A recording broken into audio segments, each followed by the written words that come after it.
Vamos a conversar de inmediato con la presidenta del Colegio Médico, Isquia Siches. Muchas gracias por acompañarnos en CNN Chile. Lo primero que quisiera preguntarle es, si tuviera que hacer un diagnóstico de la situación actual, ¿cuál es? ¿Qué tan cerca estamos de un colapso de la red de salud o no estamos cerca todavía de aquello? Se ha producido en algunos centros, en otros no. ¿Cuál es su diagnóstico? Hola, muy buenas tardes, Mónica. Bueno, ciertamente estamos en un momento muy complejo, estamos en un momento frágil para la red sanitaria y además desde la perspectiva de nuestro colegio vemos que todavía no logramos fortalecer parte de la estrategia más fundamental, que es diagnosticar, trazar y poder aislar los casos y los contactos. Creemos que mientras se monta la expansión tanto del sector privado y sigue el fortalecimiento del sector público a lo largo de todo el país, es muy probable que veamos ya UCI llenas en las distintas unidades. Vemos que en la región metropolitana ya tenemos más de un 95%. Este es un escenario muy complicado y necesitamos lograr transmitírselo a la población y tomar acciones que vayan en sintonía, porque seguimos en una suerte de inercia con aumento de los casos y los equipos ya se sienten un tanto sobrepasados. ¿Qué tan cerca estamos del dilema de la última cama? Bueno, nuestro país tiene una geografía que a pesar de que tengamos un 85% a nivel nacional, obviamente no tenemos toda la disponibilidad de camas en la región metropolitana. Yo creo que es un escenario cercano a pesar de las afirmaciones que han hecho la autoridad. La verdad es que tanto los servicios de urgencia son un foco o un cuello de botella en el ingreso de la atención de los pacientes. Posteriormente se pueden distribuir en las distintas unidades de cuidados intensivos del país, pero ese flujo de ingresos es donde más estrés tenemos de la red sanitaria.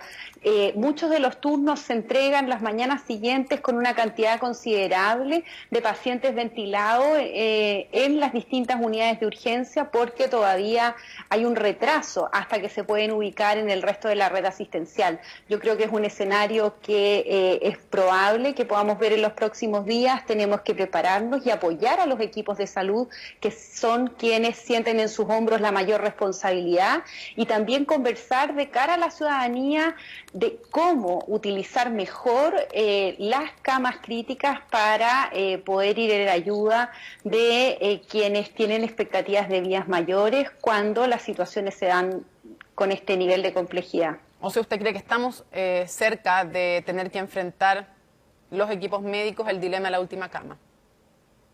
Lo más probable es que muchos servicios de urgencia, tanto en el traslado, en los niveles de ventiladores disponibles en los propios servicios de urgencia o de espacio físico para poder acostar a un nuevo paciente, hay retrasos, y a pesar de que a nivel nacional tengamos mayor disponibilidad de ventiladores mecánicos, es muy probable que los equipos de urgencia ya se estén enfrentando de forma cotidiana a la sobrecarga de estas unidades. Sí, es que como es un tema delicado, quiero ser súper precisa y no malentender lo que me está diciendo.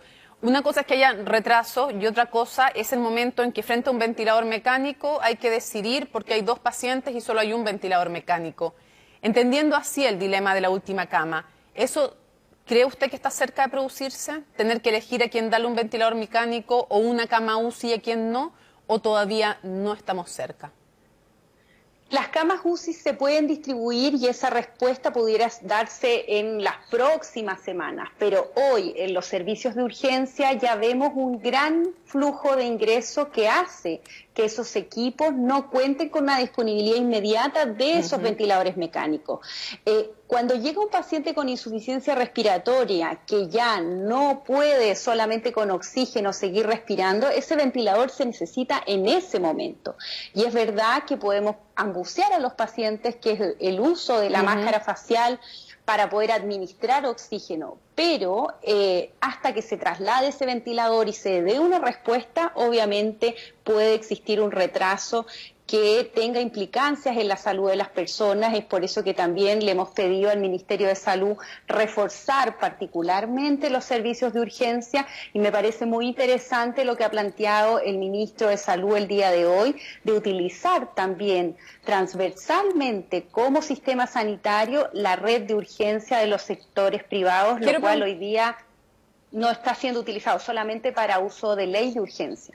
Justamente quiero preguntarle al respecto, ¿qué le parece esta decisión desde el MinSal de exigir al sistema privado que doble su capacidad actual de aquí a un periodo y, por ejemplo, el domingo que se incremente en un 20%?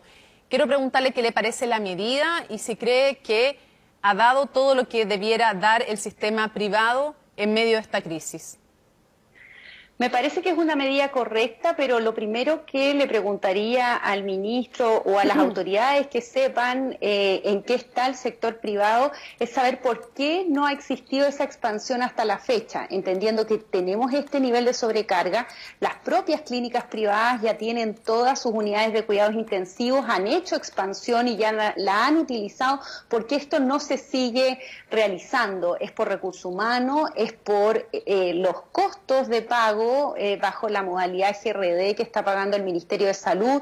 ¿O hay otras complejidades? Por ejemplo, no hay mayor disponibilidad de ventiladores mecánicos. Me gustaría conocer ese detalle para saber justamente por qué vemos, lo que decía el ministro, creo, entre 10 y un 20% de aumento de su capacidad, mientras los sectores públicos han superado entre el 100 y 200% de las camas iniciales que tenían, y ya se ha hecho un gran esfuerzo. Creo que hay que aclarar también qué está ocurriendo en el sector privado para poder resolverlo y también trabajar de forma colaborativa para tener esta modalidad de un solo sistema sanitario dentro de los ingresos de urgencia y también en el manejo de los pacientes críticos.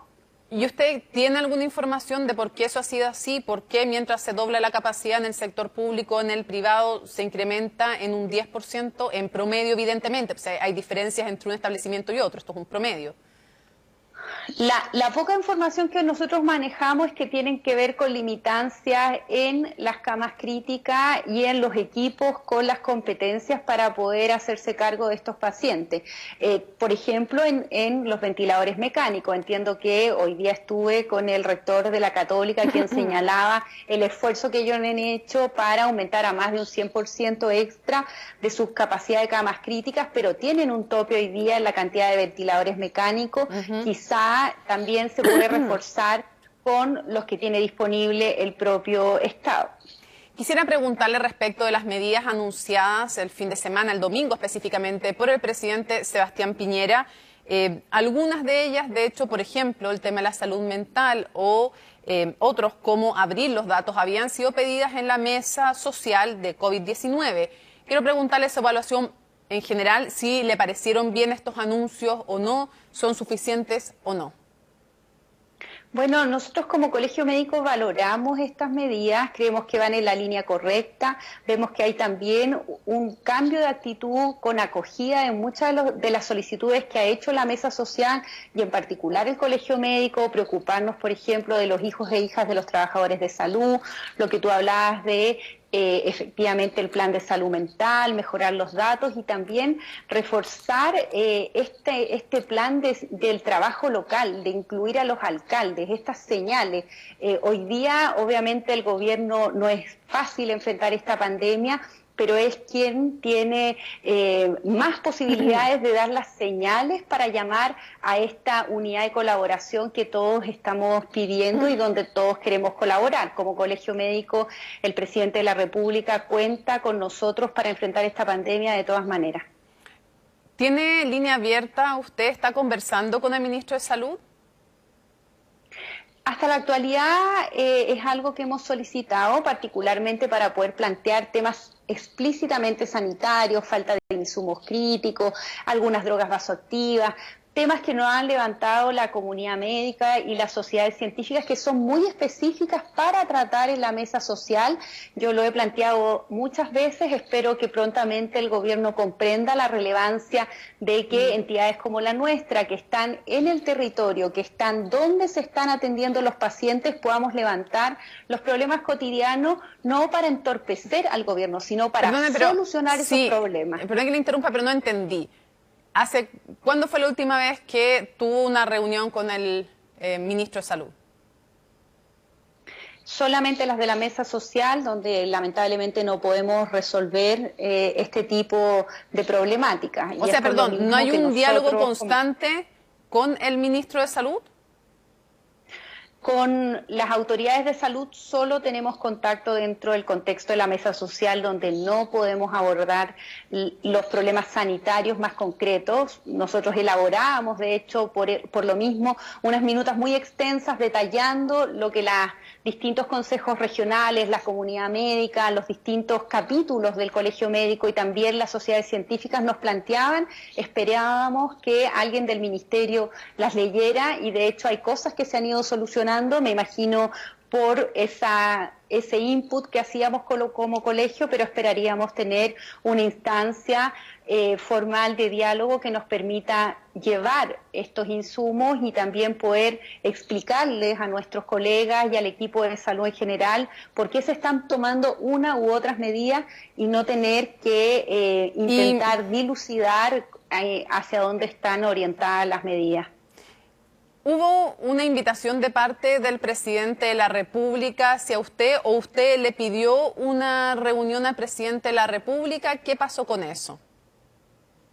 Bueno, yo espero que prontamente tenga la oportunidad de representar a nuestro gremio frente al presidente de la República y plantear gran parte de los elementos que hemos discutido. Pero antes que me diga lo que espera, colegio. si me puede responder la pregunta original. ¿Hubo una invitación de parte de la Moneda a usted o usted fue la que pidió esa reunión y qué pasó con la reunión? Bueno, yo tenía una comunicación bien fluida, en particular con el ministro Blumen, al cual le agradezco públicamente el rol que ha tenido él dentro de la mesa social y de intentar de que el gobierno tenga una apertura a otras voces o propuestas. Y el presidente de la República, espero yo que tengamos una reunión esta semana. Teníamos una reunión agendada que tuvo que ser pospuesta por agendas del presidente de la República. Yo lo tomo en ese tenor. Nuestro colegio, tal como lo dije anteriormente, quiere contribuir en el desarrollo de esta pandemia. Y ¿usted le pidió la reunión a él? No en particular, pero sí he estado en comunicación con el presidente y he podido conversar con él telefónicamente, particularmente antes del inicio de las cuarentenas, cuando las cifras eran tan preocupantes, pude tener una comunicación telefónica directamente con él, donde él me dijo que íbamos a tener una reunión un poco más íntima, pero no acordamos hora ni fecha y yo espero que se pueda concretar en estas próximas semanas, sobre todo mirando el clima social que existe en nuestro país. Quisiera preguntarle respecto de la cuarentena en la región metropolitana. ¿Cree usted que debe prolongarse y por cuánto tiempo? Bueno, desde el inicio nuestro colegio y los expertos que nos asesoran nos han recomendado que las cuarentenas idealmente se pudieran mantener por 14 días por el ciclo de esta enfermedad. Entiendo que esto causa muchos problemas para la ciudadanía, pero tenemos que intentar llegar con una respuesta muy potente del Estado para que a nadie le falten los elementos básicos para subsistir, poder encontrar también y reforzar esto de los seguimientos de casos y contactos. La ciudadanía tiene que entender que si no logramos contener los casos y contactos, estas cuarentenas que son tan complejas de llevar, las vamos a tener que seguir extendiendo en el tiempo. Todos han visto la cantidad de fallecidos y la cantidad de casos, lo estresada que está la red sanitaria. Si no colaboramos, si no todos comprendemos la estrategia, y ahí creo que tenemos una gran tarea en un esfuerzo comunicacional de entenderla y de participar activamente de ella, lamentablemente estas medidas extremas se van a tener que mantener hasta que la red Pero sanitaria en concreto, tenga entonces, mayor holgura. ¿Usted está de acuerdo con que se prolongue específicamente la de las 38 comunas de la región metropolitana? De todas maneras, el Gran Santiago, y creo que tenemos que mirar con mucha dedicación algunas regiones aledañas como la Quinta Región, y es parte de lo que señala también el informe de nuestro Departamento de Política, Salud y Estudios que ha emanado justamente el día de hoy. ¿Debiera establecerse cuarentena en algunas otras regiones como la región de Valparaíso y en qué otras más cree usted?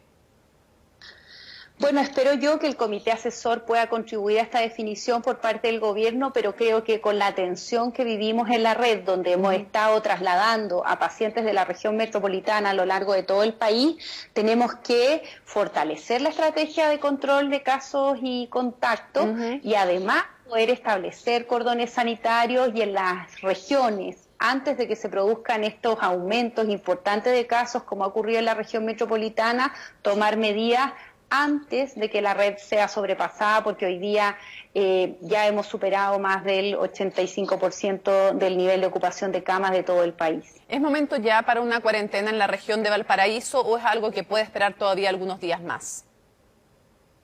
Nuestro departamento ha recomendado dar un paso en esa línea. Creo que es muy relevante que si se incendia la región metropolitana, las siguientes regiones más importantes del país donde se acumulan más ciudadanos y ciudadanas tienen que tomar medidas mucho más activas y más precoces de la que hemos hecho, por ejemplo, en la región metropolitana. Así que nosotros esperamos que el día de mañana, cuando se decreten las cuarentenas en las regiones, se pueda considerar los insumos emanados de nuestro departamento. Quisiera preguntarle una polémica que ha habido respecto del EUNACOM, el examen con el cual finalmente se certifican quienes han estudiado fuera de Chile, y se lo pregunto porque hay básicamente tres posturas, quienes dicen que se tiene que liberar esto porque estamos en un momento crítico, otros dicen ya que se liberen por el momento crítico, pero solo por este momento, y otros que sostienen que no, que ni siquiera en este momento se puede obviar o relajar el EUNACOM. ¿Cuál es la postura? Explicarla a ustedes. Yo sé cuál es, porque he leído la postura del Colegio Médico, me gustaría que la explicara. Bueno, la postura del Colegio Médico, que la compartimos con la Academia Chilena de Medicina, la Asociación de Facultades de Medicina y la Asociación de Sociedades Científicas, es que el estado actual de alerta sanitaria permite no solamente que trabajen médicos no acreditados, sino que también internos de medicina. Sabemos que estamos en una etapa crítica y la comunidad médica del país jamás se va a oponer a eso. Otra cosa es aprovechar este periodo de pandemia para legislar en algo que fragiliza una institución tan relevante como la certificación de especialistas y profesionales formados en el extranjero. Cualquier país que está abierto a la migración de profesionales, cualquier país serio tiene este tipo de instrumentos y nosotros esperamos que ni el Ministerio ni los parlamentarios aprovechen esta oportunidad para legislar para algo que no es necesario. La autoridad sanitaria y la comunidad médica en general acepta absolutamente y está permitido la contratación de médicos no acreditados en la actualidad. Una cosa súper breve para cerrar, muy breve, en 30 segundos. Me quedo dando vuelta a algo. Usted dice que conversa con el ministro del Interior, Gonzalo Blumel. ¿Es normal que la presidenta del Colegio Médico tenga diálogo con el ministro del Interior y no con el ministro de Salud? Bueno, yo espero tener un diálogo con el ministro de Salud al más breve plazo. Okay. Es algo que también espero poder conversar con el presidente de la República, porque nosotros estamos con el resto del equipo de salud atendiendo a los pacientes y vemos cosas que se pueden mejorar y esperamos que eso ocurra. Ojalá podamos dialogar más directamente con el ministro de Salud. Vamos a ver si se produce en los próximos días entonces. Isquia Siches, presidenta del Colegio Médico, muchas gracias, buenas noches. Muchas gracias, buenas noches.